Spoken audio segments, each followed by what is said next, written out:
শারীরিক প্রতিবন্ধী স্বামী ও 2 ছেলে মেয়ের ভরণ পোষণের দায় পড়েছে স্ত্রী ইতি আক্তারের ঘাড়ে। নিরুপায় ইতি আক্তার সংসার চালাতে কাজ করেন অন্যের বাড়িতে।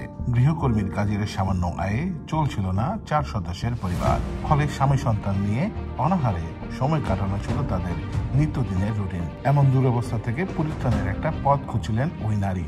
ইতি আক্তারের সেই অধরা স্বপ্ন পূরণ করেছে বসুন্ধরা ফাউন্ডেশন। স্বেচ্ছাসেবী সংগঠন বসুন্ধরা শুভ সংঘের উদ্যোগে বিনামূল্যে 3 মাসের সেলাই প্রশিক্ষণ শেষে প্রদান করা হয়েছে সেলাই মেশিন। সেই সেলাই মেশিনে বিভিন্ন ধরনের পোশাক তৈরিতে কাপড় কাটা ও সেলাই করার কৌশল শিখে এখন সুখের স্বপ্ন বুনতে শুরু করেছেন এই উদ্যম নারী। ইতি আক্তারের মতো সৈয়দপুরের 20 জন নারীর কর্মসংস্থান সৃষ্টির লক্ষ্যে বসুন্ধরা ফাউন্ডেশন তাদেরকে বিনামূল্যে দিয়েছে সেলাই প্রশিক্ষণ ও সেলাই মেশিন।